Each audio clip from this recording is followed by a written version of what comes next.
Hello, guys. Welcome to another video of life and works of Dr. Jose Rizal. This is Mr. Vidal. Childhood in Calamba. In the midst of the orchard that surrounded the house in Calamba, the father of Rizal constructed a modest nipa hut. Nature provided him with rich imagery of his future poems. At the age of 4, he could recognize the martin, the maya, the multicolored kuliawan, and many others. In the afternoon, protected from the tropical sun by the shadow of Mount Makiling, the young Rizal contemplated at these birds with joy.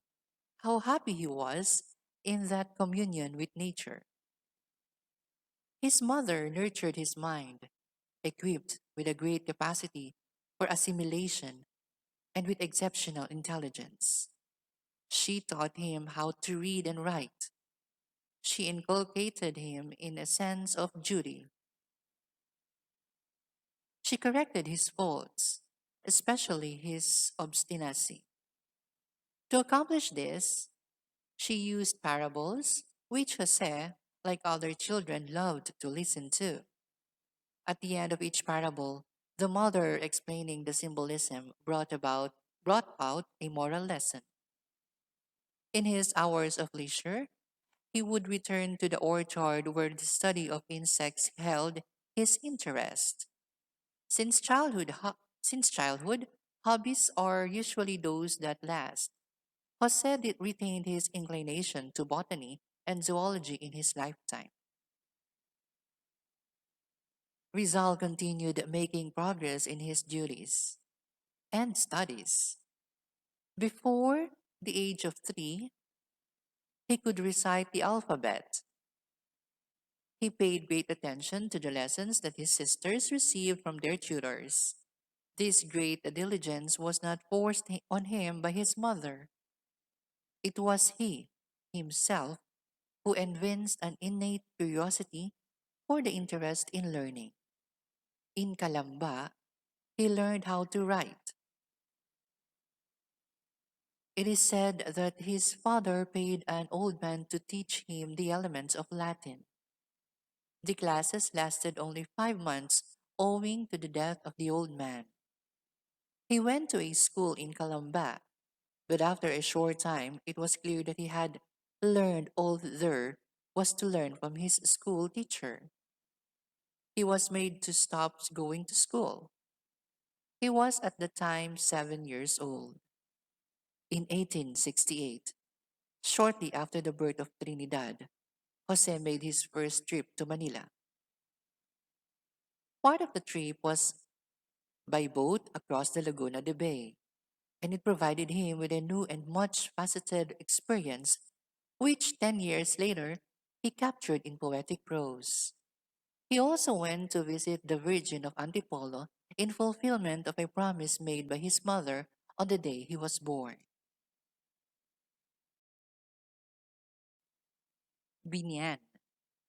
Rizal continued his studies at home, but the situation could not go on, so Francisco thought of sending the boy to Binyan, his native town bigger than Calamba, along the banks of Laguna de Bay, which was an hour and a half ride away.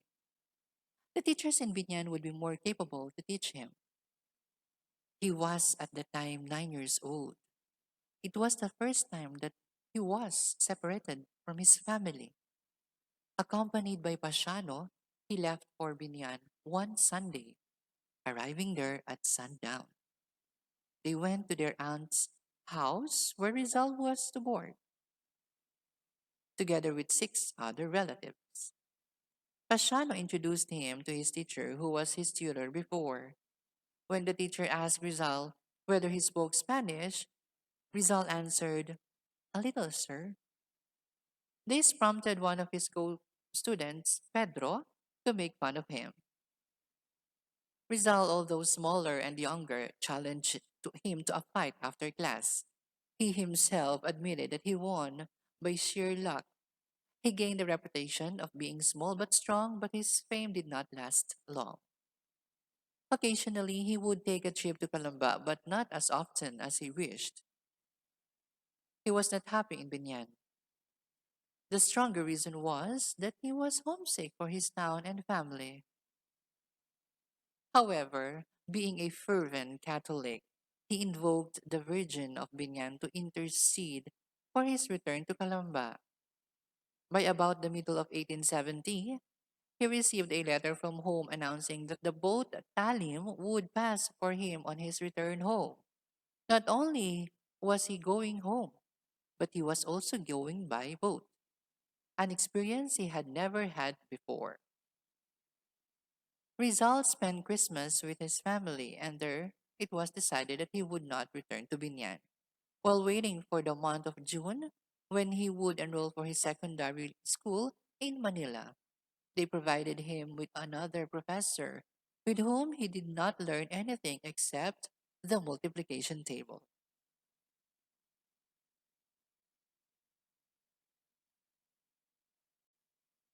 The detention of Theodora Alonso.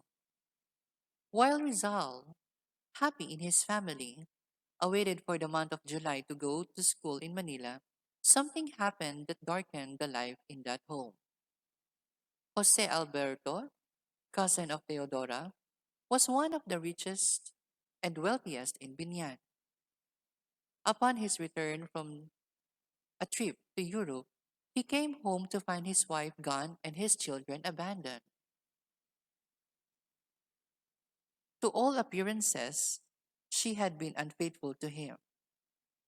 Jose Alberto planned to separate from her, but Theodora intervened for the sake of the children and for the reasons based on the Catholic principles she professed. They succeeded in dissuading him from his plans, and family was reunited. Subsequent events proved tragic. Rizal says in his memorials, a few days later, the infamous woman, together with a lieutenant of the Guardia Civil who had been a family friend, accused him, Jose Alberto, of poisoning and named his mother as the accomplice. His mother was put in prison by the alcalde, who was a fanatic, a puppet of the a puppet of the friars. From then on, Jose Alberto doubted all men and lost faith in their friendship. One dark night, Rizal further relates, while taking a stroll, he was assaulted and jailed, despite of being wounded. They threatened him with a deportation for the sole reason that in the darkness of the night he failed to lift his hat as he passed the lieutenant of the Guardia Civil. He filed a suit with the Captain General. It took 2 weeks before his wounds were healed. The legal action was in vain. He was not permitted to see the captain, nor did he obtain redress for his grievances. The restoration of the Guardia Civil in the Philippines was well intentioned as regards the principal mission assigned to them, namely to fight the Tulisanes. But almost all Filipinos of that time protested against the abuse of the authority and discrimination against the natives. The detention of Theodora was marked by extreme cruelty and humiliation. They made her walk barefoot to the prison, which was situated 30 kilometers away. When the case reached the audiencia, the alcalde asked pardon for Theodora. She was finally absolved, but the case dragged on for 2.5 years before she finally gained release. The knowledge of these facts and the conclusion that can be drawn from their repercussion and influence on the shaping of the personality of the great Malayan are very significant. He himself says in his memorias that as a result of this, he became skeptic. His emotional trauma was very painful to such a sensitive boy indeed, plus the fact that he lost a faith and confidence at an age when his personality was still in crucial formative stage. the Cavite Mutiny in 1872. To this event, we attribute extraordinary importance, not only because of the events per se, but also because of their repercussion in the creation of elite patriots who, led by Rizal, contributed greatly towards the awakening of the political consciousness of the Filipinos. The historical cause or starting point is linked with the Cavite Mutiny as a basic factor, although, as always, there are other factors that motivate a conduct, more so when it is a case, as is that of Rizal. In his clear language, he admitted the influence of the incident of Cavite, and he expressed this in a letter to Mariano Ponce. Without 1872, there would not be a Plaridel, nor a Haina, nor a Sanciano, nor would there be such a brave, generous Filipinos communities in Europe. He was only 11 when the events in Cavite transpired. With his usual care, he did not ask, he did not speak of confused happenings that would capture the imagination of a boy. These came alive with the ideas imparted to him by Pasiano, who was 10 years older and had lived and witnessed the mutiny from the beginning. As in previous uprisings, the root cause may be found in the discrimination against the Filipinos. Father Burgos published a manifesto in defense of the native clergy, of which he was the most qualified and courageous spokesman. He asked for the equality of rights and opportunities. He showed how the most lucrative parishes were never granted to the Filipinos but to peninsulares, priests, or friars. In effect, the existing rule was that the native priests would not be given the position of parish priest. On the 21st of January 1872, there was an insurrection which should be called a mutiny, owing to its special significance. 200 men, officers, and the rank and file of the arsenal of Cavite revolted.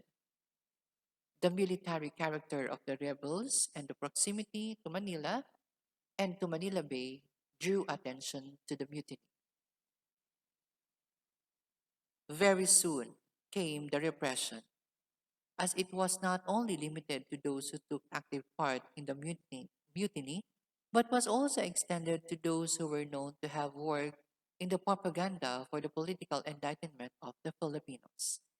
Hundreds of them were imprisoned, the most prominent being Fathers Jose Burgos, Mariano Gomez, and Jacinto Zamora.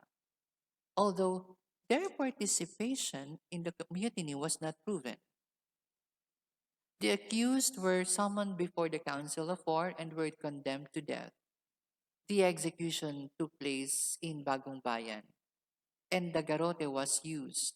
The intellectuals of the period supported the propaganda carried out by Burgos and his colleagues to gain for the Filipino peace the same rights as those enjoyed by the Spanish clergy. According to them, their controversy with the friars influenced the decision of the authorities.